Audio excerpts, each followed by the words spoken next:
Hey, how's it going? Hey, what's up, Grant? How you doing today? Can you hear me all right? Oh, okay, cool. Yeah, Excellent. What's how up, you my doing? Good. How you doing today? Doing well, doing well. Excellent. Glad to hear that. You in your Yeah. shop now or? Yeah, this is one side. I just put equipment over here and Okay. then I can show some B-roll maybe of the shop. Okay. Nathan and Joey are working on some stuff today. Nice. Sounds Yeah. good. Excellent. Well, let me give you a quick introduction. Ladies and gentlemen, welcome back to my channel. I'm Dale of Dale's Leatherworks, and joining me today is Grant Pemberton of the Homestead brand located in Spokane, Washington. And Grant, thanks so much for coming on with me today, my friend.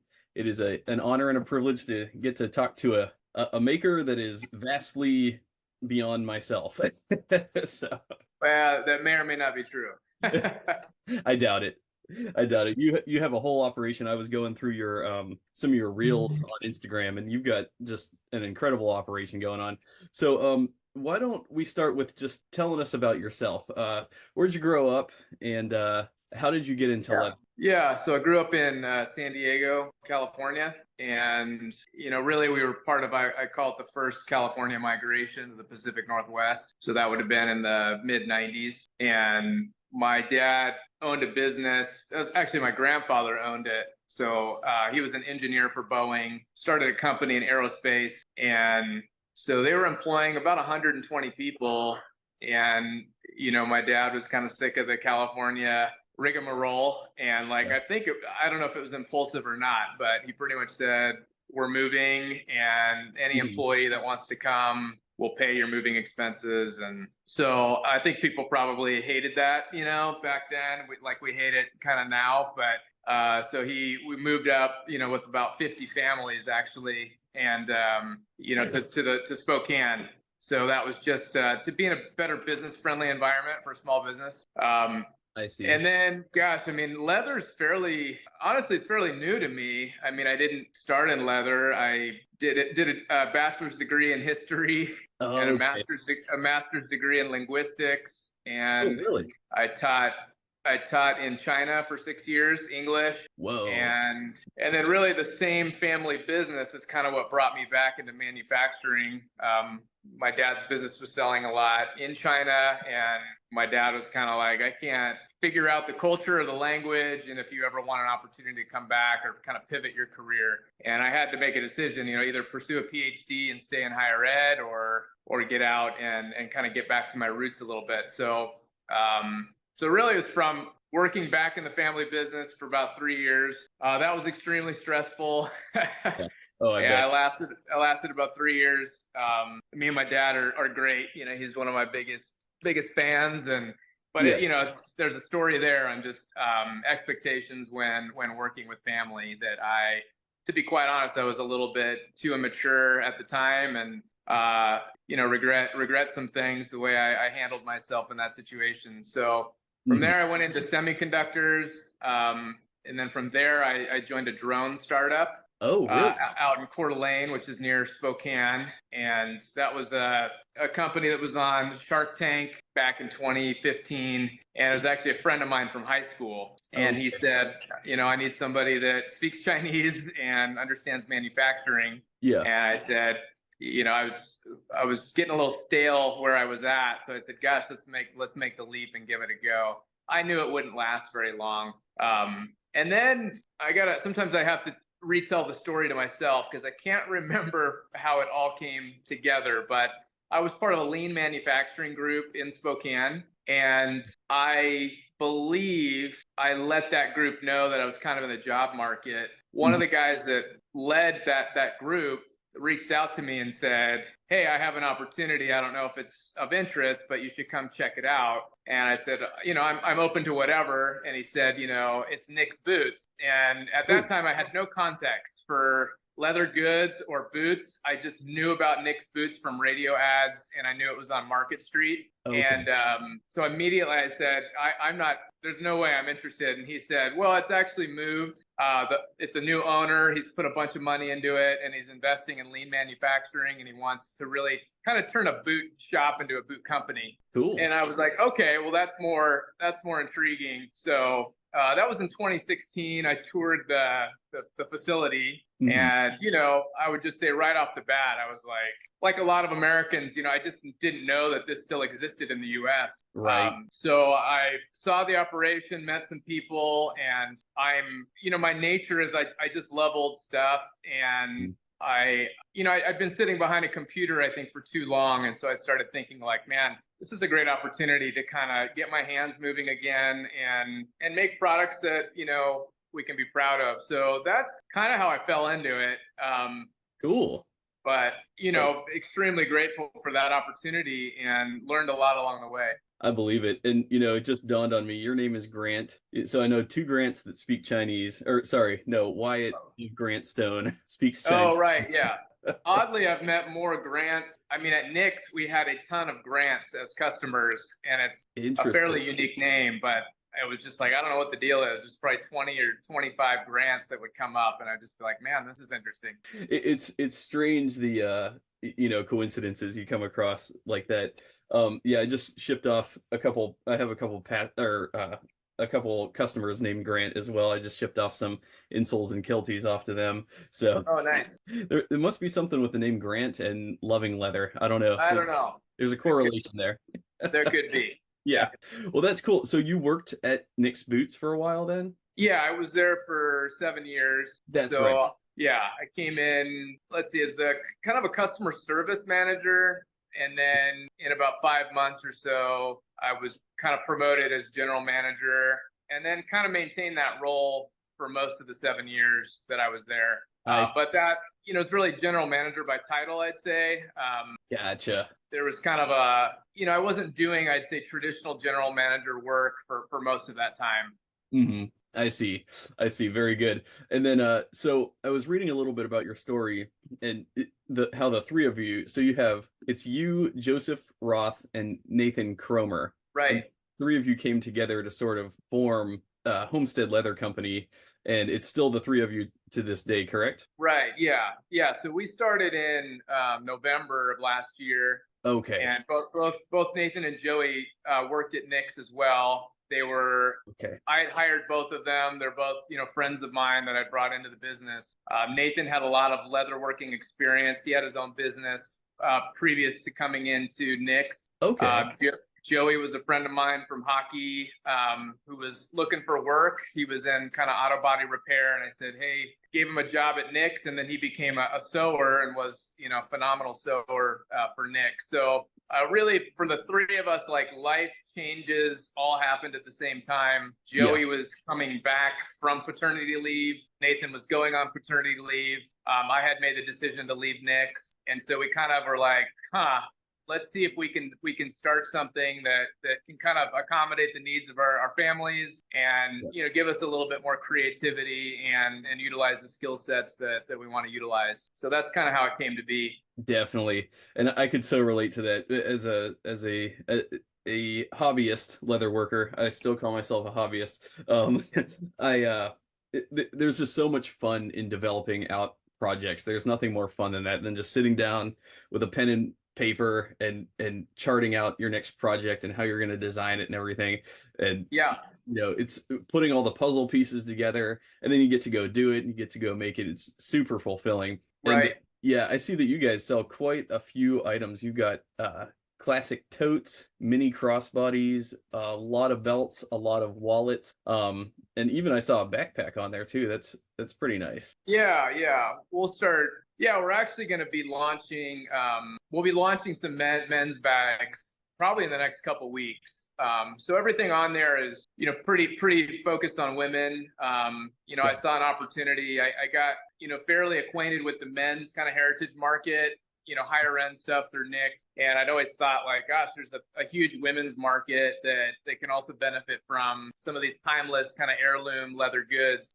So that's kind of the focus, but it was never going to be the sole focus. We wanted to kind of branch out and to obviously target all markets. Mm-hmm. So the men's line, that's kind of what is going on in the other room right now that we're not really releasing yet, but we're really excited for that. Yeah. I bet. So tell me about the leathers that you source. I see, from what I could tell, you source a lot from Wicket and Craig. Is that right? Yeah, yeah. Wicked and Craig is probably, when we started, it was 100% of everything we did. Okay. And then as we kind of looked at the market a little bit more, we saw that kind of softer totes, softer crossbody bags were in hot demand. So then we approached Seidel Tanning, in Milwaukee, and Okay. kind of asked them, what they thought would work well for the type of bags we were using. So so we're doing a lot of that now. A lot of six ounce kind of oil tan material, and then the bison leather that we're selling is from Law Tanning. Yeah, I love Law. In my opinion, does some of the best bison. In fact, their cognac shrunken bison is just my favorite. It's pretty mind blowing. I mean, every time you unroll a side, it's just incredible. Yeah, those are beautiful. Yeah, those Trumans or yeah, those are Trumans. Yeah. Truman boots. Yep, absolutely insane. Yeah. Got matching. Yeah, there's a few leathers that I get super excited about, but bison's really, it's just very unique. It's timeless. Yes. And they do a great job. I mean, the temper of it is great. It's not super soft, and it's got a lot of good body to it. So it does, yeah. And I love the hairy reverse side of it too. It's like just fuzzy and nice feeling. And I had one customer hit me up. He wanted the kiltie. He didn't care the color or anything. He just wanted the most padded leather I could offer. And I'm like, it's obvious. It's gonna be the bison. yeah. And it's great that Law, they have that kind of in-stock program where you can buy, by the side. They've got, probably 20 leathers that you can pick and choose from, and bison's on there. So it's very accessible, which is great. Yeah, absolutely. They do such good work. I need to reach back out to them and get some more of their bison headed my way. Have you ever worked with any Stead Rambler at all?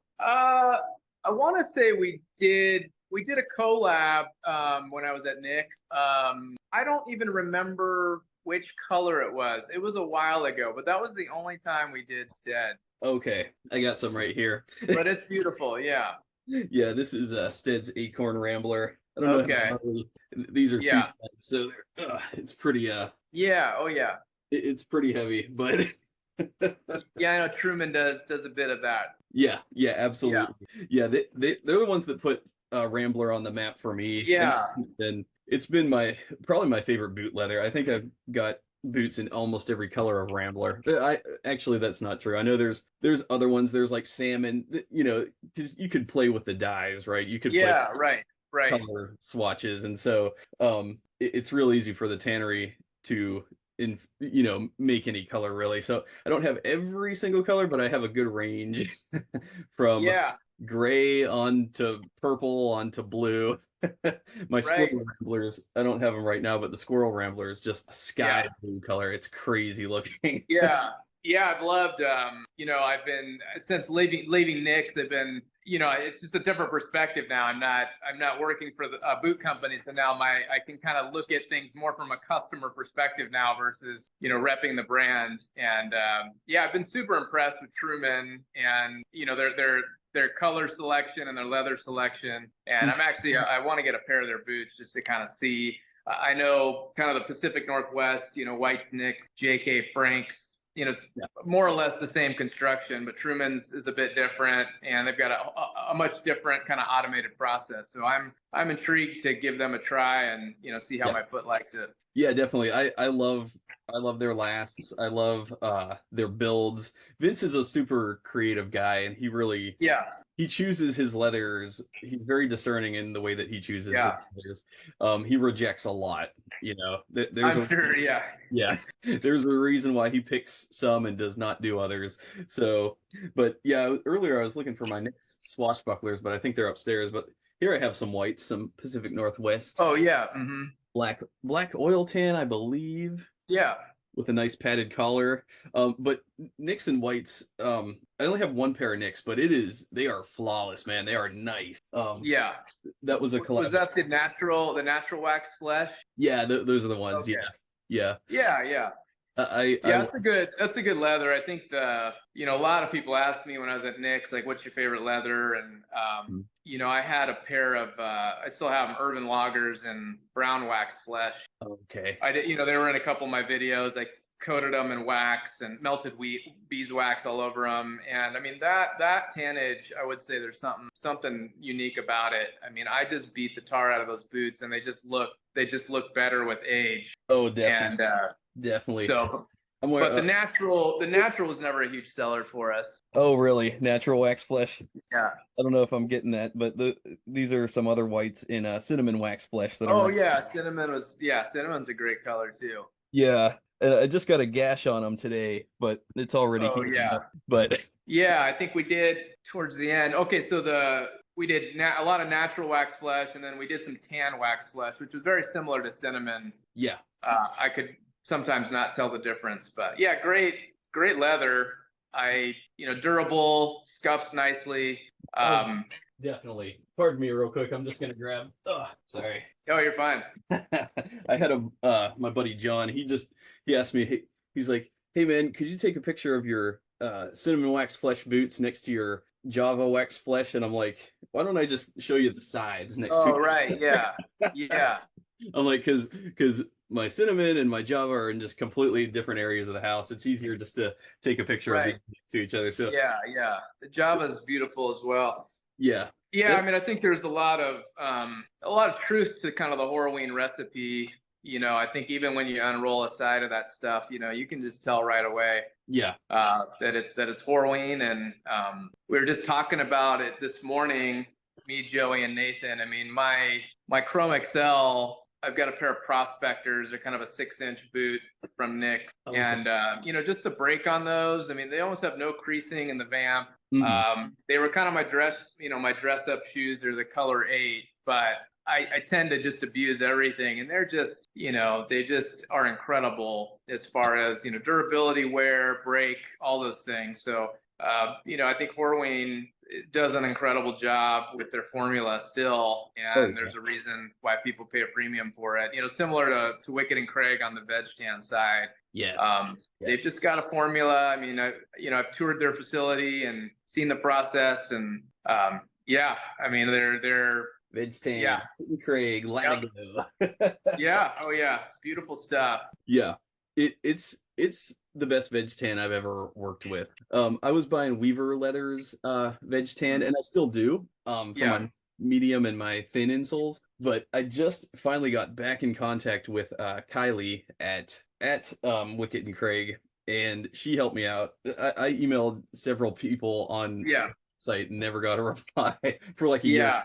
And then finally somebody said, "Oh, here's Kylie's email. Just shoot her an email." And I'm like, "Oh yeah, she totally worked it out for me." So. Yeah. They're all, I think people assume that some of these tanneries are less approachable than they really are. I mean, I have contacts with all of them, and they text and answer the phone, and I think a lot of them are, they need U.S. leather goods manufacturers. So I think for them, it's really, even if you're a small account, what's the possibility of you becoming a big account one day?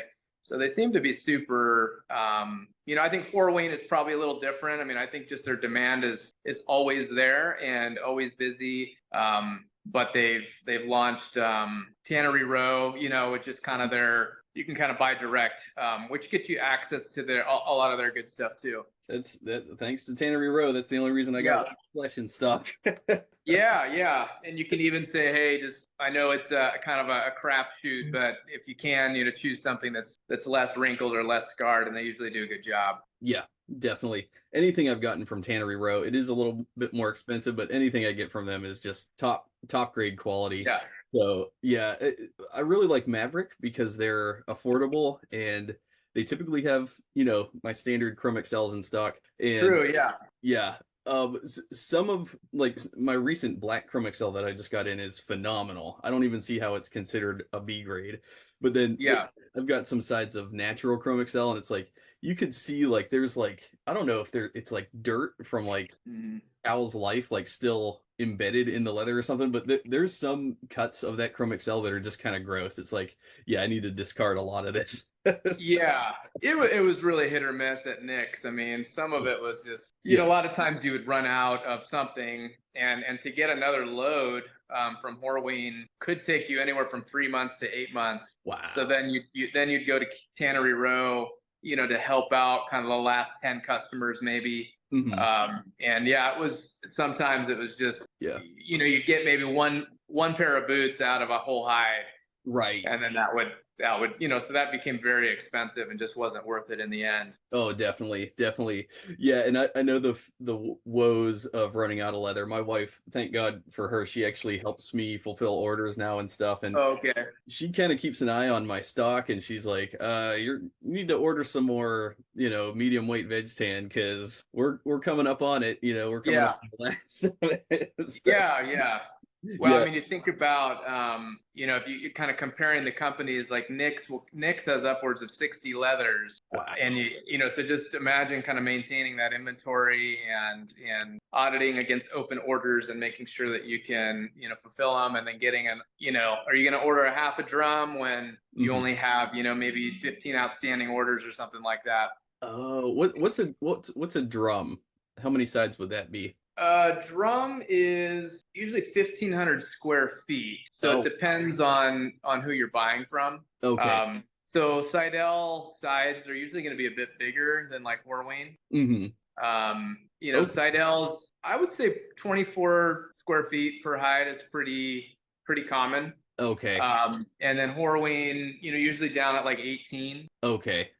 So their drums are different based on, you know, how much hide is in them. Okay. But 1,500 square feet is usually about a full drum. So we would buy, and tanneries aren't going to let you buy under a half drum. So they want you to commit to some volume. Right. Which makes perfect sense. So yeah, definitely. I found out that the hard way working with Seidel. Derek over there, he's super cool guy. He asked me, you know, how many sides do you want here? Here's the volumes, and it's like 100 sides. Right. Like, I can't store all that in my house. So right. Yeah. I do like 10, 20. He's like, oh yeah, I guess I could pick some out of some recent orders and some recent bulk orders and ship you some. But he did me a solid by hooking me up with just 20 sides, because that is a for a tannery. And I can only imagine, like for somebody like Nick's, I mean, they're ordering probably, if they were to say place an order for like oxblood double shot, it's probably a $20,000 transaction, right? It's probably I mean, that leather, I mean, you're mostly, you know, I can't disclose the pricing, of course, but I mean, you're in $7,000 to $15,000. Wow. You know, per order. And they come in, you know, on giant, they call it I think almost like a Gaylord. It's a giant box on a pallet. Cool. And so it's a lot. It's a lot of money. So that's where your yield is extremely important. Is how, you know, it's how many boots, how many pieces can you make from a side, and so that's where you know, the grade of the side that you get is super important. Yes. And especially in boots, you know, in smaller leather goods, you have the luxury of cutting smaller pieces and kind of piecing it together. But you know, boots, you know, bags, I mean, we're in the bag space now. I mean, those are big, they're big panels. So you can't just cut around things like you can with smaller goods. Right. Absolutely. Yeah. I'm putting together a British tan double shot bag right now. And this is the outer. Oh, nice. Yeah. Outer cargo compartment right here. And so, you know, fold up, and then that'll be the top flap, and it'll come together like that. Oh, very nice. Yeah.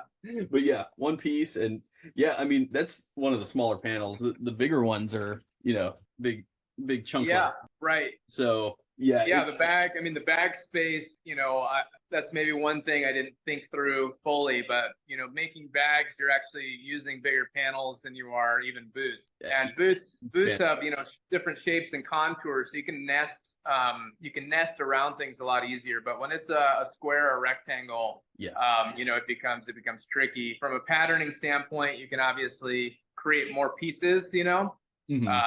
Rather than one giant panel, you know, cutting it into three, that allows you to utilize, you know, the hide better. but now you've got more production time. Definitely. That's true. It takes so long. Oh man. I feel bad, but when somebody places a bag order, it's like, all right, 4 weeks, and I'm hustling to get it done in 4 weeks, for one bag. Yeah. I'm doing all hand stitching but Right. thankfully I'm expanding. This is my downstairs shop. I just cleared out the bed. I'm putting in another workbench over there. Oh, cool. So yeah, so I'm gonna be in fact, that's why I'm sort of glistening, because I was sweating. Just moving all this crap out.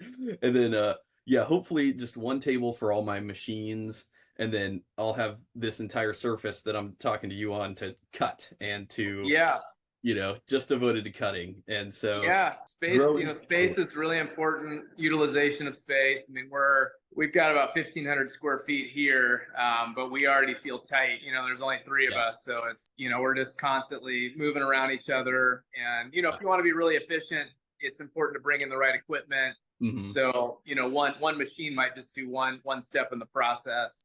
So we have, a lot of equipment, and it takes up space. Yeah. So we're already thinking through that.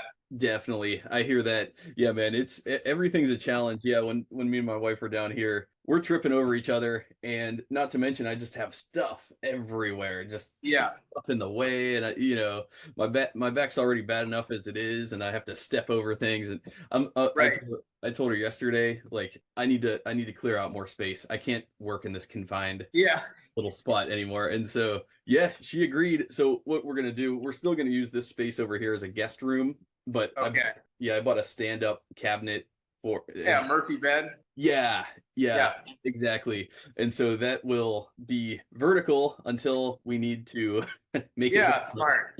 And then I'll have another bench over there, and then open space. I just need it. It's for my sanity at this point. Oh yeah, for sure. Yeah. I don't know if you can see in the background, I actually bought a shipping container because it was getting out of hand. Yeah. I understand. So we store a lot of stuff in there. Right. Yeah, and that's part of the reason why I was excited to pick your brain, because I know that you and I probably have a lot that we could relate to as, small leather goods makers, Yeah. Now, I haven't branched into wallet making. I did just get into belt making. Belts are super fun and easy. But the bags, that my whole reason for starting bags was because, I love these boots, but I wanted to see what, like you were saying earlier, what a big panel of it would look like, in a different application. I'm just used to seeing toe creasing and, the boot experience, the way boots age, but I wanted to see how a bag would age, and right. I'll grab one of them here. Mentioning all the stuff in the way, I have to jump over a few hurdles here. No problem. But this is one of my original expedition packs. Yeah, that's very cool. Yeah, I love that bag. Thank you. And I just wanted to see what bigger pieces of leather would look like if you used it in or something like that. So it's and there's a bit more forgiveness, I think, in bags. People just assume they're going to get creased and folded up a bit more, than boots. So there's almost it makes it easier in a way, I think. Right. Where people are less concerned about, when you get a brand new pair of boots, lasted beautifully, you want it just to look perfect and have no creasing. Bags, people assume it's softer in nature. I don't want something super stiff that's not functional. So right, absolutely. And that was one thing I wanted to do was because I have worked with some leathers that are drapier, a lot looser temper. And in fact, the backpacks that I made for my daughters, that stuff's almost like a fabric. It's almost like a cotton. It's like a real lightweight suede, and it feels like fabric. But then for the men's bags, I like to use 5 to 6 ounce thickness with a lot of stand up, so that it essentially retains its shape. I can set that and it stands up still, and that's part of what I appreciate about it. So are you able to disclose what sort of projects you're working on for your men's line, or you want to keep that? I mean, there'll be a series of bags. I mean, everyday bags. I can't say there's no backpacks in the works. That might be something down the road, but more briefcase style, everyday bags, different sizes, and So yeah, I mean, that's going to be, I think there is kind of a hole in the market there.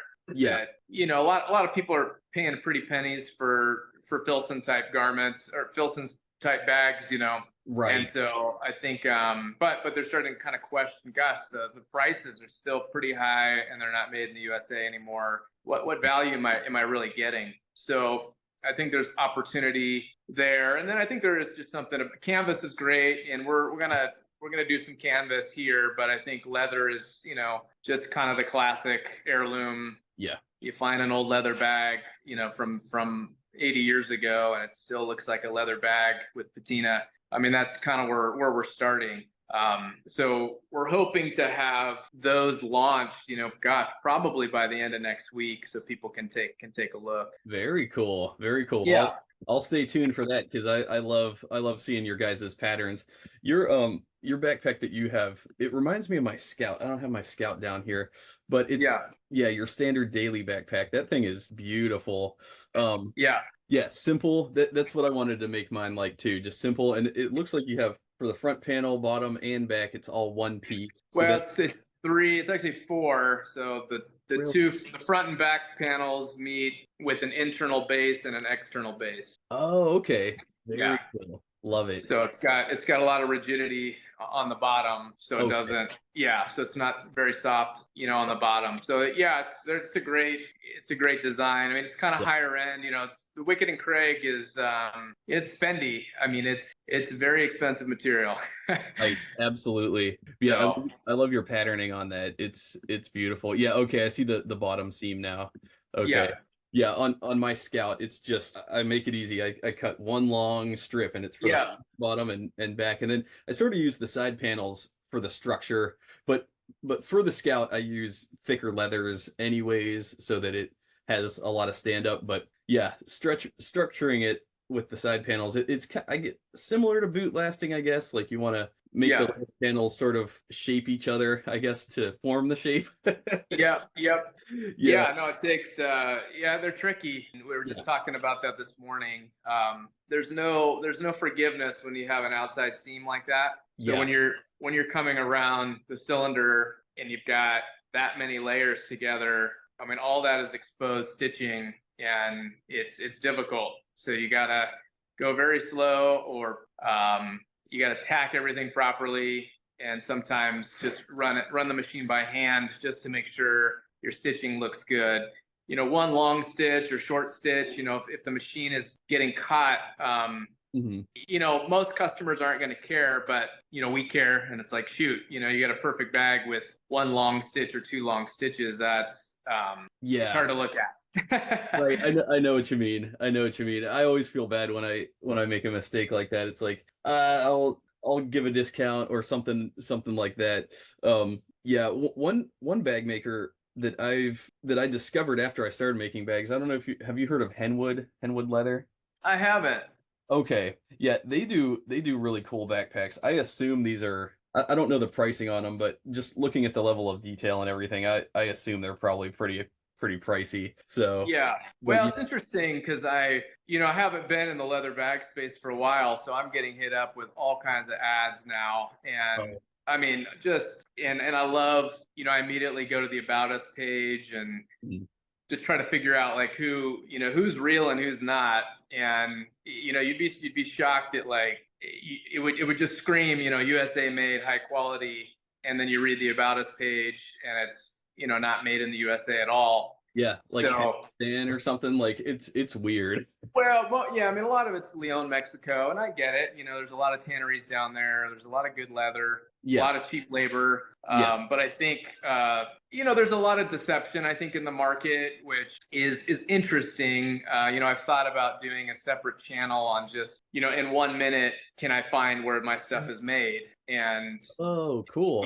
There's brands that you would just say, oh, of course it's Portland leather is the good example. I met a lady, a gal at church. She was like, I said, hey, I like your bag. And she said, thank you. It's made locally in Portland. And cool. And I said, oh, did you know that that's like the fastest growing, brand in the United States for leather goods, and it's not made anywhere near Portland? And she was just like, really? really duped, thinking that this thing was supporting the local economy, and it really wasn't. So I didn't know that. I thought they were made in Portland. yeah, I mean, there's always a story about people starting out in a garage and Yeah. a vision and somebody's hello. All right, and we're back. We're back. No problem. All right, excellent. Yeah, so we were talking about the deception, I guess, certain companies use to give off the impression that they're American made, and I've fallen into this too. I've found several companies that it looks American made, it has the feel, it looks like American made products, and then they don't say where they're made though, and then it'll give you like some international shipments to America you can't exchange them, and I'm like, wait, hold on. Yeah. America? Yeah, I mean, I think it's with e-commerce the way it is now, I often ask myself, are they just smart and I'm stupid, Yeah. You find us, so some of these businesses, they do decent volume, and their head count is 2 or 3 people in fulfillment or something like that, and all this stuff is made offshore. So I think it's more about, the way I see things going are really, if you look at the trends, even in social media and just media in general, yeah, we kind of wanted, information is so accessible now, and it's so easy to create. And so it's like, who's real, who's real? And I think people, especially with AI coming on the scene, people are going to want to know, like, what is real and what is not real. So a lot of the kind of, polished content that maybe is really well put together may not do as well now. People want to know, who are the faces behind the stuff? Where is it really being made? And I think that's kind of a trend that we're going to see more and more of, is people want to be part of the products they're consuming. So that makes it difficult when you hide behind, well, let me see your factory. Well, you can't see it because it's not here. And also, tell me the names of your employees. Well, I don't really know their names because they're not my employees. But I'm sure they're making a pretty penny in the meantime. And it's really an ad spend game. How many impressions can you get? What's your ROAS? And can they get the products fulfilled? I mean, what's really interesting is taking a look at the longevity of businesses now. Yeah. It's definitely exit strategies. It depends on the type of business, but exit strategies can be designed to be 6 to 12 months now. Let's get our sourcing figured out, spend $1 million in ads, and let's do $3 million in business over a 6-month period. And who cares about where it's made or who we are? You just made a lot of money. So there's just a lot more of that. And I'm not saying it's bad. I'm just saying, when somebody thinks they've purchased something thinking it's made in the USA because you're suggesting that it is, and telling some story about your grandfather or your uncle being in leatherwork, but turns out none of it's done here. I think that's where things get interesting for the consumer. Like, wow, that is not honest. I don't feel good about that. I thought I was supporting something that I really wasn't. Yeah. That I think that gets some pushback. Definitely. And, it's funny because the whole reason I started my channel was, due in part to the curiosity of who's making these amazing things. Like, I truly want to know who the heck put this thing together. Like, show me their picture, tell me their name. Right. I want to talk to that person. I actually want to know that person. And that's basically the whole reason I started my channel. And, I've been very blessed to be able to talk to different makers, and it's just the best to connect with people that are making the stuff, Right. And one sort of tangent I'll throw in there is my wife, she's big into the genealogy, into research, ancestry and stuff.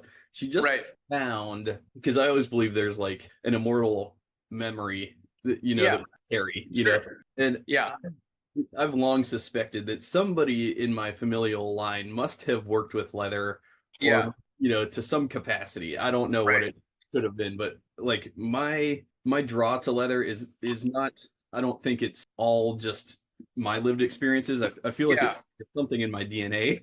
Sure. Yeah. And sure enough, I think there's a lot to that. I think genes are, powerful. And, I think back on, I'm trying to tell this story, a little bit more in my personal channel is just me exploring equipment. Homestead brand channel is obviously Homestead brand and the product. But on my other channel, it's really like, why do I enjoy doing these things? Or why am I drawn to this machinery? Mhm. And it's really because there's a lot of machinists in my lineage, and it might Interesting. skip a generation or two, but I think there are roots that are planted deep, genetically, that we're probably just starting to understand a bit more, the power of our ancestry, and it's really, really fascinating. Yeah, it is. It's so fascinating. My wife found somebody, one of my distant ancestors, their profession was listed as shoemaker. And Hmm. when I saw that, I was like, send me a screenshot of that right now. Like, Yeah. I need to Yeah, like, which is interesting because, there was a shoemaker in every town or every yeah, village, right. so there were just so many more, of these trades that existed. I mean, leather was one of the most useful materials, up until 60, 70 years ago. And Right. so to know leather, to work in leather, it wasn't a luxury, it was a necessity. And Yes. so, we find, some of these tanneries. I mean, it blows my mind. Even in Milwaukee, Hmm. um, like Galloon tanning is one people haven't heard about. But when you dig into their history, like, and you see these old kind of sketches from the 30s of Yeah. the buildings, Right. or their plans for expansion, or a lot of times they would say, okay, we have 4 locations, let's put them all on like a postcard, sketch, Yeah. to kind of Yeah. show the magnitude of these buildings. I mean, they were employing, thousands of people, in the Yeah. leather industry, and that's, it's not all but gone, but Yeah. the tanneries we're utilizing, they're not huge. You can walk through them in, Yeah. 15 minutes, 20 minutes. So it Yeah. is it is interesting how obviously technology and textiles and new materials have kind of shut that market out, but Yeah. there is something primitive about the nature of leather, and that's why people can smell it and say, gosh, there's something good about this. They can feel it and say, that's real, I like that. The alternatives just don't do the same thing. So I think that was the magic behind footwear, really, for me, was that most people need footwear. So it wasn't, this luxury item. It was just people wear leather shoes, and they have for a long time. Yeah. And so I always told people at Nick's, it's the easiest sales job in the world, because people need it, and It's true. especially blue collar folks. So Absolutely. Yeah, you're so right about that. Yeah, a lot of what you said was very profound. It's always been a necessity. We needed leather as a necessity, not as a luxury. Nowadays, it is a luxury, but yeah, it used to be the necessity. So, nowadays you see all the sneakers and everything, the mass production of garbage sneakers, and everybody wears them, and frankly, I'm just not a sneaker guy unless they're made out of leather, but yeah, I was going to ask you, have you heard of this account? It's called Is It Leather? yeah. He's been popping up. Yeah, Okay. Okay. yeah. He, I've watched a few of his reels have popped up, and yeah. yeah. Yeah. Oh yes, of course. Yeah, he's pretty famous. Yeah, Yeah. A real popular YouTube channel, but yeah, I really love what he does because he does what I sort of another reason why I started my channel was because, I want to say like 15 years ago, I bought a really expensive Ferragamo belt. I want to say it was like $300. And I'm like, oh, I'm yeah. just gonna have this thing for life. It's going to be the best. Right, Obviously, I paid more for it, so obviously it's the right. best. And then Yeah, after a couple years, like it started falling apart, and I noticed like I ended up cutting it open, and it had that fake strip down the center of whatever right, that right. composite is. Yeah, And so it wasn't even a full grain leather belt, and it was a $300 belt from right. Ferragamo, and that guy's really exposing that whole industry, and sometimes I feel guilty because I talk about the prices of American boots and how some makers, they increase their prices every year, even though in my opinion I don't think they need to, but then Yeah, all I need to do to sort of ground myself is I go look at Gucci, and yeah. they're charging $1,500 for a sneaker. It's made out of Right, rubber. Like, right, right. so as much as I complain, Yeah, it's I think I always call it kind of a recalibration of, you could buy things in this country, made in this country through the 80s. yeah, China joins the WTO. Hmm. And this is a great thing. All these factories now, we're going to upgrade you to kind of the service sector. You don't have to make socks for the rest of your life or whatever. Right. And the reality is, China has put in Mexico, it's just a lot of cheap product that has, really, even people that want to be conscious of where their stuff comes from, they're still like, well, but I can buy a genuine leather wallet for $30, made in China. But it's, so we're really kind of recalibrating, like, how are things made? Like, how do things get here? And I think, like, even in my own experience with family members and stuff that maybe don't want to pay full price for my own stuff. Yeah. If you can get their ear for about 5 minutes and just kind of like, your stuff just doesn't magically appear here at that price form. Yes. And at what point does the consumer have to take responsibility for the amount of crap in landfills and supporting businesses that honestly, and I can speak from experience because I lived in China for 6 years. Like, definitely, these aren't benevolent factory owners. They're just not. And they're slave owners, essentially. I mean, it's pretty bad. I mean, most of these factory bosses, they're driving cars that you won't even see on the streets here in the United States. It's a consolidation of wealth into bureaucrats' hands. Yeah. And so, at what point are we contributing to all that? And how much should we care as a consumer? I think those are the challenges that we face, is educating people on the bigger picture. It's not about price. What is our responsibility as humans to shop responsibly, as long as it makes sense. There's a lot of times where it doesn't make sense, and I'll just say that doesn't make economic sense, and you shouldn't do that. And but there's a lot of instances where it's like, what you think is expensive actually costs the same as the bottle of wine you just consumed, or 3 trips to Starbucks. Yeah. Like, it's all relative. It's a tank of gas, it's whatever. Like, it's all relative, and you just have to put it in terms that people understand. Definitely. I completely agree. And that's, another reason why I started my channel was I wanted to delve into that so, very deeply, because, you asked how many people care about the people making their stuff. I can tell you, unfortunately, that figure is probably very, very dismal. I'd say 95% of people that I have within my own personal circle would never consider spending $500 on boots, ever. They care if there's a 12-year-old losing their childhood in China. They want that, $50 sneaker, and they don't realize the cost. And there's a reason. I looked into Chinese, like, suicide rates, very high in China, because they're like, the workers there are treated so poorly, and there's no room for growth, no room for ascension in their career fields. It's like, you just go to the factory and just slave all day long. And we talk about, the evils of slavery, but we're enabling it today. It hasn't gone anywhere. We outsourced slavery. It's China. It's these sweatshops overseas that are I think to be Nike or somebody, you have to, from a PR standpoint, like, you have to make sure the workings are tolerable, because you don't want that stuff to leak out.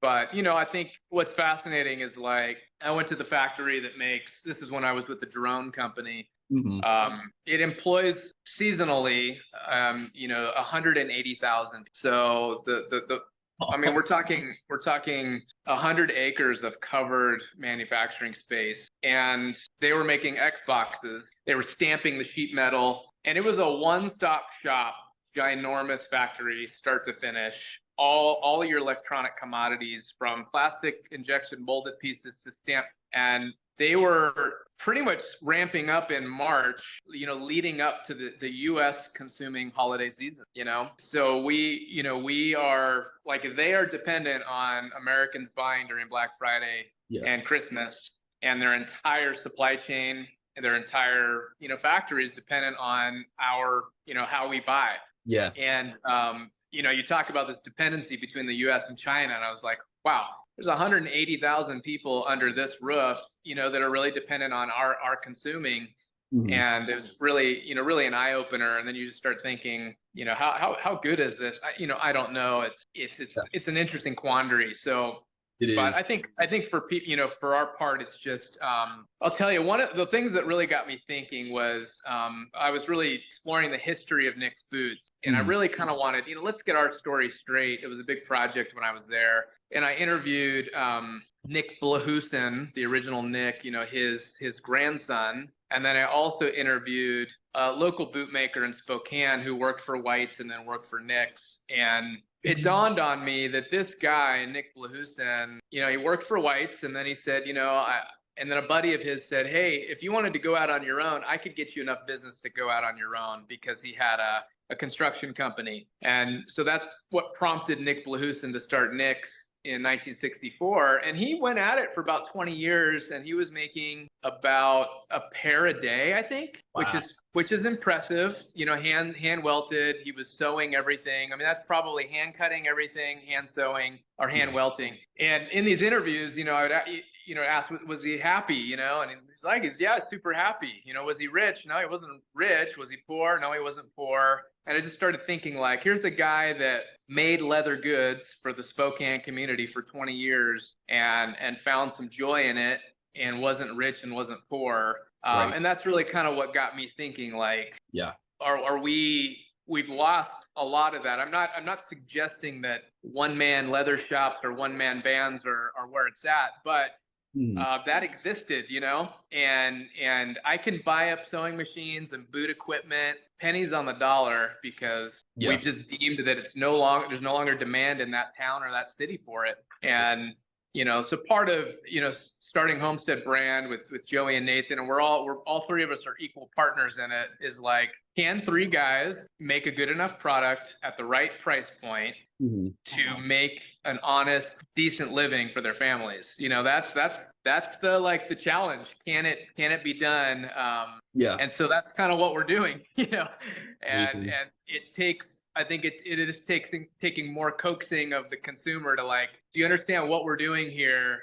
Yeah. Now that I understand what you're doing, I want to buy from you, versus if you're not going to tell me your story, gosh, I'm getting hit up with so many ads for competing products that I don't care where they're made from. So it's a bit of an experiment, but I think the more people that can be honest about what they want to do, what they enjoy doing. I was staring at a screen a lot at Nick's. I wasn't using my hands anymore, and that was a big motivator to, like, am I losing this dexterity that I feel like my body needs me to have? Right. And then, just coupled with like, I can tell you my hand has gotten wider since I started leather. Right. Yeah. And there's certainly, like, bad, carpal tunnel and so on and so forth if we're not careful. But definitely. So, those are kind of the bigger messages of, like, we're not just providing leather goods. It's like, can three people come together with equal partnership in a business and make good quality products and make a living? That's the challenge. There's a lot of guys that do it on the side, a hobby business, but it's like, can we go all in with our families on this and make it happen? So far, yes. Awesome. Well, on that note, I will leave a link to the Homestead brand in the description below. Go check out their products. They are incredible. Like I said, the backpack you guys make is just beautiful. And then you offer belts, wallets, all top grade, dog collars even. I love it. And this has been one of the biggest realizations for me since delving down this journey, is I do believe small batch is the best, whether we're talking about boots, whether we're talking about leather goods, whether we're talking about whiskey, because I love bourbon. The more obscure the whiskey maker is, the better it is.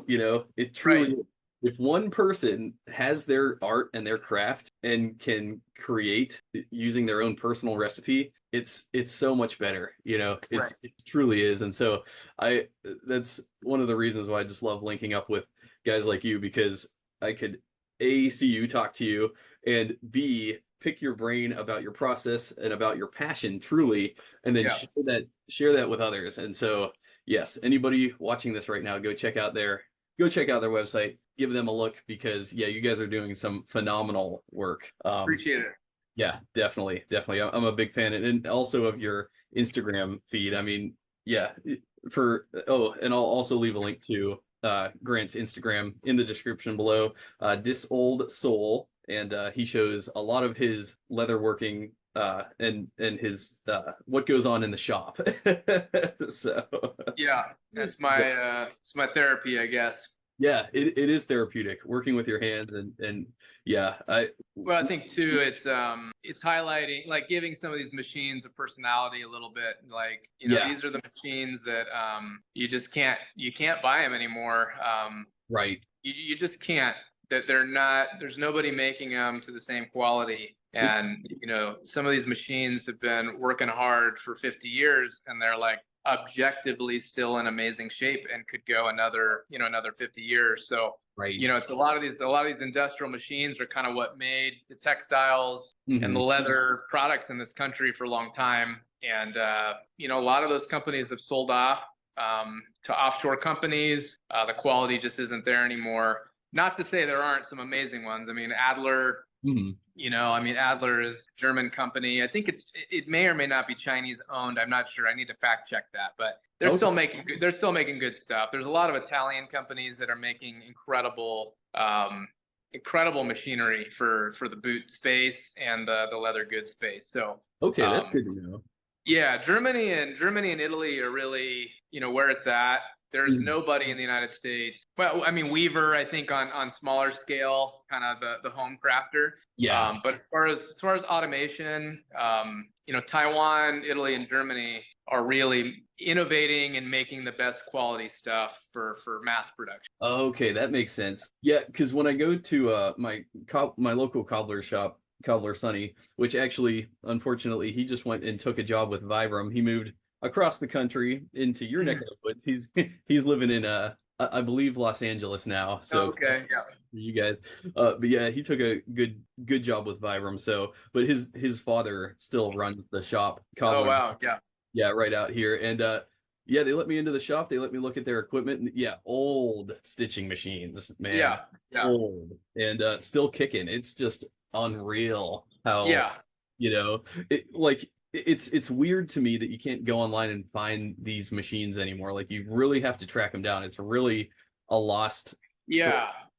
Well, certain ones, I mean, like stitching machines. I mean, there's two of them behind me. Yeah. They're less valuable than a weaver press. You know what I mean? Like, because you got to move the thing, you got to figure out how it works. You got to sew soles on boots. So the demand is zero for these, and they're hard to move. They're hard to work. But they weigh a lot. They're beautifully engineered. They're cool, but they're obsolete in a sense because the demand for shoe repair is gone from everybody needing it 50 years ago to a very small percent of people even think about getting their footwear serviced, and that's led to this incredible decline in the local cobbler. But I think the volume of Pacific Northwest boots that have been made, I'd say over the past even 5 years, somebody could start a viable business marketing themselves well, doing really good resold crafting. So I think there is potentially a resurgence of that demand if somebody enjoys the work. But it's hard work. I mean, ripping soles off, glue. It's one of those things that just hasn't changed ever, So I think if somebody got really innovative and kind of reinvented the way we resold or recrafted boots, there's a huge business opportunity there. But I get why they go under. The kids don't want to do it, and a lot of times the place hasn't marketed themselves well. So it's like, here's a life's work, for 12 grand, come and get it all, right? Or less. So. Absolutely, you're so right. And most of the time now when I see my cobblers working on stuff like Pablo at DMAR Shoe Repair, he's not resoling because it needs a resole. He's rebuilding it because the customer wants it relasted or wants a sole slapped on there. It's not because it needs any work. It's because we want to alter the aesthetic of it in some way. Yeah, kind of a vanity. Vanity rebuilds or whatever they're called, so I mean, there's a market there, it's just, is somebody willing to pay more to recraft than they are to pay new to get it the way they want it, so somebody that can last and can sew, can make decent money being creative. So Definitely. Yeah. So from that standpoint, yeah, it's like, and with some of our rotations, it's like, man, we're never gonna wear through these soles because Right. at my rate, I could wear all these boots 3 times a year maximum. Yeah, yeah, right. So they're never wearing out. Yeah, yeah. And that Yeah. was, I took some criticism at Nick's a little bit because, like, I wore my first pair of Roberts I got probably 4 years straight. And, everyone's like, gosh, you have access to get more. And I'm just like, I don't really need another pair. Like, these things fit so well. They're so comfortable. I like the way they look. Yeah. Throughout the years, I got more boots, but, I'm not a big guy and I'm not going to wear these out. I mean, Right. I just can't, unless I, become a wildland firefighter or something, and I'm destructive to them. Hmm. So it's an interesting quandary. We used to buy boots out of necessity, but yeah, there's a whole new market of, and this is why Nick and Frank and those guys that can drop new leathers all the time, because people are like, I gotta have it, even though I'm not necessarily going to wear it. I think companies like Whites and JK to some extent are, more of like, here's our colors, here's the function of the boot. Like, Yeah. we're not dropping leathers every week to get people to buy more. So, just different business models. I think different marketing strategies. It's fascinating to kind of sit back now and not be in the throngs of it and just observe. Absolutely. So while we're on that subject, what is your boot rotation looking like these days? How many are you up to, would you say? Well, I think I have 7 pairs of Nicks, like one for every year I was there. Oh, I got a pair of Chelsea's. I have them on now. oh, okay. See if if I'm flexible enough to get my foot up here. It's hard. So I put a honey vibram on them. Okay. And this is Wicked and Craig black bridle. Oh, nice. And I kind of regret it. It tears a little. It's pretty boardy stuff. I've had like Horween Predator Orange was on my Roberts, and then the Wax Flesh. Those I felt like broke in pretty easily. These are pretty stiff, but since I work at home, I'm going in and out all the time now, and I'm just like, I can't be lacing up, all the time. Right. So these have really become my go-to. They're very convenient. Okay. Very good. So I think I'm going to wear these for a while. And then whenever, if I need to dress up or something, I've got a pair of Prospectors in that color 8 Horween. Okay. Right. So I'm a creature of habit, I'll be honest. Like, if I wasn't in the shop all the time going in and out, I would be wearing my Urban Loggers, which are essentially just 6-inch logger style boots. Okay. Because they're just comfortable. My foot loves them. Right.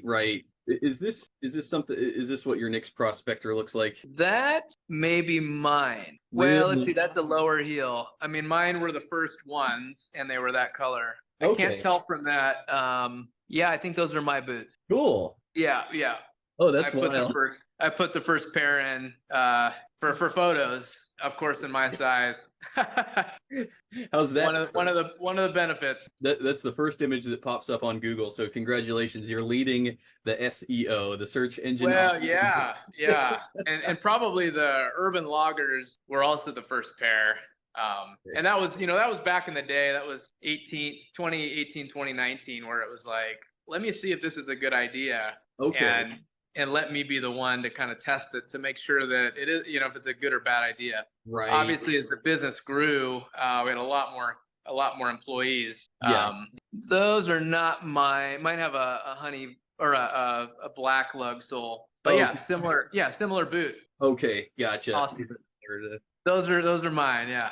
Really, those are actually yours? Yeah. That's also the first image on the search. Yeah. Man. Yeah, Google must index. I don't know how they index it, but some of those images, the white background images on the Nick's website haven't changed for many years. So Right. as we release new models, they would kind of update them. But some of those older models, haven't changed. Okay. Wow, that is amazing. What another synchronicity there. So were you involved with were you building the boots yourself? Were you involved with every step, or was it more just overseeing things? Yeah, I mean, I think it's important for people to be honest about their roles in the organization. I was very clear. I'm not a bootmaker. I never was a bootmaker. I understood the process of boot making, I would say pretty well, because a lot of times I was the one overseeing what equipment we needed or how to lean things out a little bit, what steps are actually needed, what's value add. So I wasn't a boot maker. I mean, I was the general manager, and then later really focusing on new product development. Okay. So that's one thing that is intriguing about Homestead brand. We were planning on getting into footwear, and I'm excited about it because I get to make boots. Which wasn't something I was given really the opportunity to do, even though I was kind of suggesting kind of to ownership, like if I'm part of new product development, I'd really like to.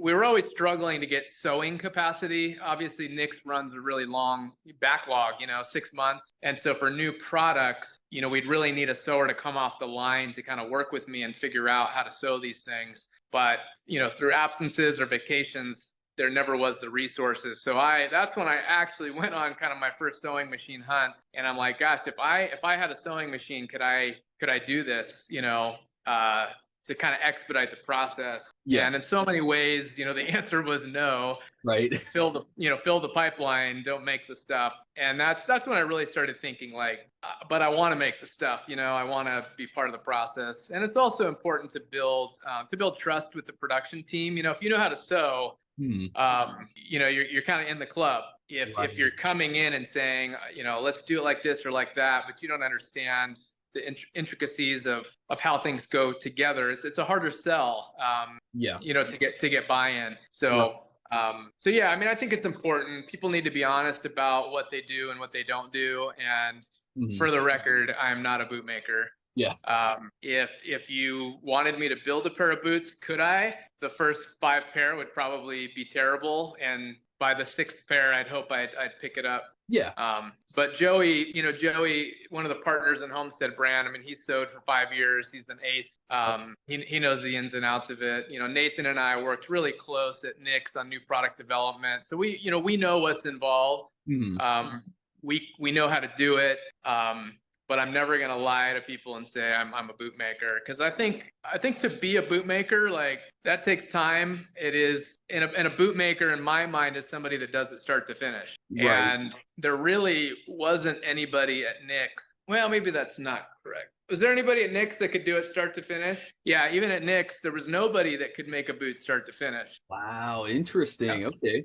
Wow. I mean, people could figure it out, but if you had to say, hey, you're the only 3 people here, each of you need to build a boot.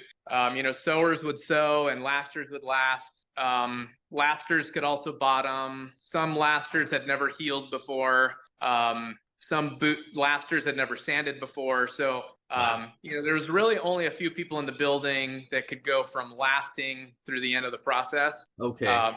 But there's nobody in the building that I could think of that like could sew, last, bottom, and do the whole thing. Interesting.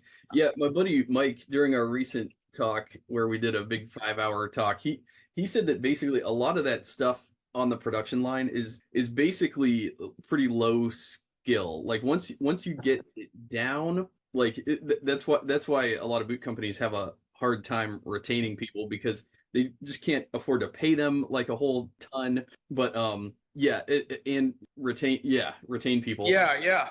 And I think too, like, it's important to be honest about the craft. I think there were a few people at Nick's that were boot makers and shoemakers before they even came to the United States. And that's the ability to say, can I make a last? Can I cut the leather? Can I sew the leather? I mean, can I serve one customer in front of me with a product that's going to fit good and look good? Yeah.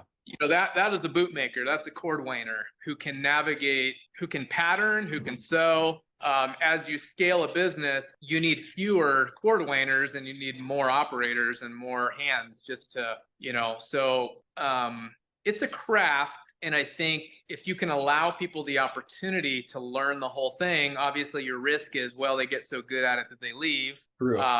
Or, you get people that want to do other things, or they want to promote, but they get so efficient at one step that a lot of times management's going to say, we're not going to scoot you over there because you're so efficient here. And then you end up with employees that can feel stuck and they're not maybe making the wages that can support a family. Right. So those are, those are a lot of the things that management and ownership has to wrestle with. What kind of person are you really looking for, and what is their expectation? If you have somebody that's overly ambitious, Yeah, they may not be your best bet in a production setting, definitely. because Yeah, they're going to get frustrated quickly. right. But if you have somebody that has relatively low expectations and maybe just says, I want a stable job with stable hours, Mhm. and I like doing the same thing over and over, those people are gold. They're grateful for the job. They're okay finishing boots on the finishing wheel 8 hours a day. Yeah. And as long as you treat All right. back, Back to 3. it's all good. Excellent. All right. So one thing that I did kind of want to pick your brain a little bit on, you mentioned you have a bachelor's in linguistics. Yeah, my undergrad was history. It's a master's in linguistics. Okay.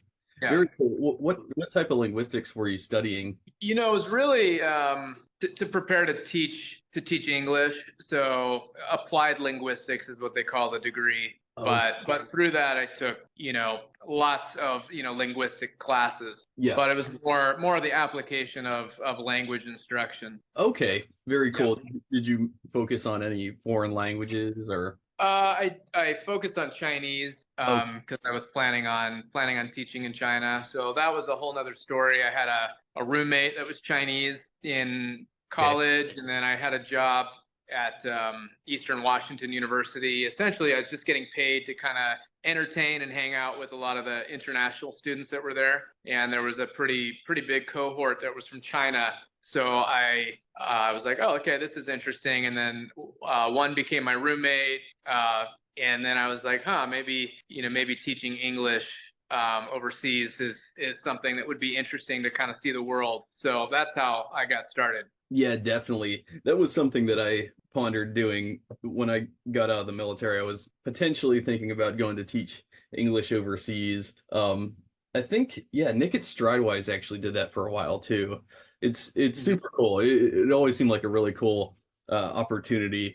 So you went and lived in China for, you said, like 6 or 7 years, or? Yeah, I was in Shanghai. Oh, okay. Pretty big. Yeah, pretty big city. I mean, I'm glad I did it when I did. A lot of things have changed drastically in the last 3 years. A lot of expats are relocating, or China's relationship with the U.S. is very much like this. So right. Election years definitely impact how well foreigners are welcome. Yeah. So when I was there, it was 03 to 2010, 04 to 2010. It was very pro US at that time. So, treated really well. People were very much engaged with the US. There wasn't any conflict at that time that was prompting, the propaganda machine to kind of be like, here's how bad the US is. So it was really a great time to be there. Right. Interesting. Yeah. Yeah. Depending, like you said, depending on the year and just depending on situations, and yeah, like you said, the propaganda outlets, whatever they're piping out, it's gonna. It was not a good time to be there when the U.S. bombed the Chinese embassy in Belgrade. That was not a good time to be there. Right. I believe that for sure. No. Well, that's really cool. Yeah, I'm a little bit of a language nerd myself, but I don't really talk about it too much, but I do speak Spanish and studied Arabic, and so I have not to mention, I just people say Wikipedia is unreliable, and for a lot of things it is, especially politics. Yeah. If you want to like really nerd out, one of my favorite things to do is just get on Wikipedia and look up different linguistic concepts, and because linguistics is such a broad field. Right. And you can really just go down the rabbit hole and see how different languages are related to each other, and what constitutes a dialect, what constitutes a Creole language, or a pidgin. Yeah, or a pidgin. Yeah, exactly. I never lived overseas, but I did live in Hawaii for a while, and people always say the pidgin language that they speak there is a hybrid of like Samoan and English, and I'm like, and I think of Japanese too, and I'm like, yeah, I listen to it. I never heard a word of English when I hear people. Yeah. Well, a loan words in Japanese. You know, even in Chinese, there was a lot of loan words that you're not going to create phonetically. It would sound, it's an attempt at the English phonetics. And then if you're lucky, there's a Chinese character that has that same sound that also represents the meaning. And so, you know, that's how in Chinese, you can have one sound can have multiple characters. Right. And so you would attempt, you know, like my last name would be like Pan Mu Tang, is Pemberton. Okay. And there's a bunch of Pan sounds, characters that represent the sound, but you try to find the characters that have the same sound that convey meaning. Okay.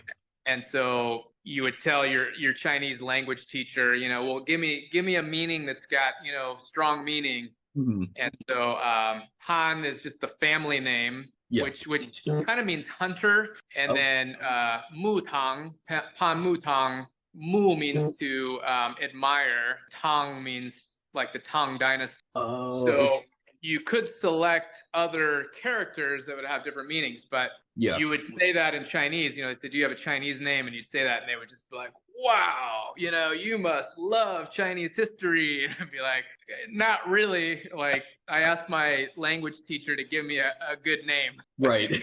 And they picked a good one, you know. That was the closest iteration that you could come to your actual name. That's really interesting. I wonder what my last name would sound like. Basista. Oh yeah. Pretty now, hard. are you Hispanic or? No. My oldest daughter is half Puerto Rican. She actually lives in Puerto Rico with her mom down there. So yeah, so I learned just from going there, and well, I studied Spanish in high school, and then I just absorbed it through osmosis. So yeah, I could carry on conversations. Sometimes I have to dust out the cobwebs in my head, but you know, give me a good amount of time, and I could become conversational again. I can't just do it like on the drop of a dime. Like I need to kind of ease my way back into it. But yeah, I'm mostly familiar with, you know, the Caribbean dialects. So like Puerto Rican and Cuban are virtually the same language. I'm most comfortable with those. But yeah, and Mexican's pretty easy too. But yeah, sometimes I hear somebody from, you know, some countries and it's like a hybrid of, you know, it's like it has more tendencies towards, I want to say like French sometimes. I think like in Argentina, the language. Right, or Italian, mostly Italian. So my wife's dad is from Argentina. Oh, okay. And so her grandmother was Italian and her grandfather was Basque. Cool. Ended up in Argentina. So they had a lot of Italian flair kind of in there, where my mother's actually Mexican, second generation. So even at family gatherings, you know, Mexican Spanish versus Argentinian Spanish, quite a bit different. Yes. But you know, same language. Ultimately, a little bit different pronunciation. Some of the word choice is a little bit different. Right. You know, like ciao. A lot of Argentinians will say ciao for you know, goodbye, which is, you know, Italian, I believe, where you know, Mexicans would say adios. Or so there's just different, you know, choice in words based on, you know, European influence. Definitely. So I always found that interesting. You know, it's funny you bring that up. I don't think I've ever heard a Puerto Rican say ciao before. I could be wrong, but I don't think they really use it. Yeah, I mean, that's my experience with my, you know, wife's grandparents. I mean, there's no adios. I grew up with adios, you know, in Southern California and with my family. But, you know, ciao was the only thing they would say. So I was like, okay, that's, you know, same language, but different influence. Right. I recently learned where ciao came from, and it blew my mind, and now I forget. So now I'm kicking it. I couldn't tell you either. Yeah, but the German word Tschüss, I think, is a direct cognate of that as well. So the German too, it goes back years, I think. So yeah, that's super cool. And one thing that's interesting between Arabic and Spanish, there's this huge debate. You know the Spanish word usted? Yeah. Well, in Arabic, they have the word usted, which basically means the same thing. Oh, interesting. Yeah, and there's a huge debate. Where did this term originate from? And for every person that you meet who thinks it came from Arabic, there's another person that you meet will say that it comes from Spanish. Yeah. The best argument for the Spanish origin is that it comes from de la vuestra merced. Okay. Condensed. So of Oh, your interesting. of your grace or of your mercy. There's like a Oh, yeah, yeah, title, and it just condensed into Usted. But then, yeah, in Arabic, Usted, it just means professor and or sir or somebody of right, respect. right. Um, Yeah, so, but it's interesting because I don't believe that Usted has a root in Arabic that I could yeah, find, and yeah. so I don't think that Well, it it's could be a loan, it could be a loan word from, I mean, we have a ton of Arabic loan words in English, true. Algebra. and yeah, anything that starts with an AL or an AS. Yeah, yeah. So, Our word for cipher actually comes from the Arabic sifr, which means mhm. um. So that's kind of neat. But yeah, also in Spanish they have a lot of borrowed words from. Yeah. I think their word for castle, el alcazar, Uh-huh. comes from Arabic al-qasar. Right, right, So right. Yeah. yeah, it's pretty Yeah, no, cool. it's really, really interesting.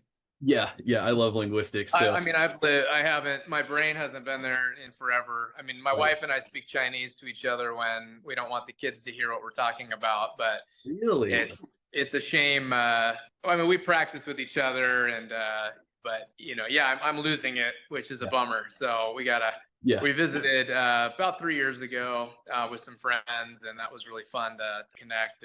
that's But cool. yeah, definitely a language you got to be, you got to be practicing. It's very tonal, and so the more you hear it, the more you're around it. I mean, those that had the most success that I found among the expat community were those that could just copy sounds. Okay, So that makes and sense. so the more you're around it, the more you can just kind of copy it. So Right, right. Yeah, Wyatt at Grantstone, his wife is Chinese. He met her there in Xiamen, and that guy, he is fluent. He does not he doesn't brag about it, but like I looked at his oh phone. yeah. He types full messages back and forth with his factory. It's all Chinese script. I'm like, Oh yeah, yeah. you are Yeah, I mean, there was a point when I left where I was, pretty fluent. I was actually trying to pass a test. I was considering doing a PhD program there, cool. and to do that, you have to pass, obviously a language proficiency course. But I mean, just stage of life, and we Yeah, had 2 kids at the time. I was like, this is a full-time job, just getting my literacy up to where it needs to be. right. But yeah, people that are literate in Chinese are the real deal. Mhm. I mean, if you can read, if you can write, you're the real deal. Absolutely. Yeah, it's such a hard language to learn. Oh man. But to bring it full circle, leather is also its own language. So Yeah. Oh yeah. Yeah. the- Very a lot of influences. It's a global product. I think it's interesting. The more you go down kind of the tanning rabbit hole, we've been tanning leather in every part of the world forever. And so understanding, how we do it here is kind of mass production, batching, yeah. where, I get hit up, you probably do too, from Pakistan and a lot of places. Yes. And there's a sense that perhaps it is a more original, more organic process than what we're consuming here. They're probably big factories, but it is interesting. Like most civilizations have known how to do this, Mhm. and now ramping up and scaling at it is another thing. But you Yeah. talk about, I mean, we're limited to 4 or 5 tanneries in the U.S. You go to Italy, it's just not that way. I mean, they've really protected their industry. Oh yeah. They've protected their footwear industry. Mhm. And so there's a culture there of, they're certainly bringing in a lot of exports, but Yeah. there are still tanneries in a lot of towns, and there's shoemakers in a lot of towns, and it's something that still has value. Right. And in a way, it's shocking how few tanneries we have left here. I know. Yeah, the So, Italians, man, that's a heritage they have. That's part of their life, the leather. And I just love it. I love the Mariam tannery. I love all those different concherias over there. yeah. And there's a lot that we'll never know of or hear of, just because they're servicing a local market. They're selling to a dozen customers, and they're not interested in growing or scaling. A lot of them are pretty traditional in how they operate. Right. And I think that's something that's kind of foreign to us too, is, Yeah. just being content with your local market and serving a local market. Not to glorify or romanticize the way things are done elsewhere, but Mhm. it's fascinating. Oh yeah. So that is something I'd like to, bucket list would probably be going to Italy and seeing what I've known to be true in the footwear space, just at a different level, different capacity, and I don't know what I'll learn from it, but I've always been fascinated with that. Yeah, I'd love to take a trip there too, just to tour tanneries and eat food and drink wine. Yeah, I could write that off on my taxes as a business expense. Well, they probably could. Yeah, probably actually. Yeah. But yeah, on the Pakistan note, I once ordered a leather jacket from Pakistan. Yeah. It was before I knew what I was doing, and it also looked like it was a local U.S. maker, so I didn't realize it was coming. And this thing smelled like urine. Like yeah. And it turns out they tan their hides by soaking it in camel urine. Yeah. When I realized that, I hung this thing outside in the sun, in the baking sun, for 2 weeks to try to dissipate some of that really awful smell, acrid smell. It never went away. I had to throw it away. I couldn't even donate it. Like, I felt bad donating it. I'm like, oh yeah. no, in a way, though, it's probably way more organic than the way we do it. Right. Exactly. So yeah. So I think there's strength in not using camel urine to dye your could be in your left. Yeah. But anyways, well, Grant, thank you so much for coming onto my channel today. Yeah. It's been a blast getting to pick your brain. You've really given me some amazing insights into what it's like behind the scenes at Nick's and a large boot building operation like that. And I love picking the brains of fellow craftsmen in the leather industry. So thank you so much for coming on. Yeah, appreciate it. Yeah, definitely. And like I said before, I will leave links to your website in the description below, so anybody who's interested could go check that out and shop around for some good stuff. And anyways, I think that will do it for now. So all right, again, my friend, thanks, Dale. Absolutely. Have a great day. Thank you. All right, we'll see you. All right, sounds good. Bye-bye.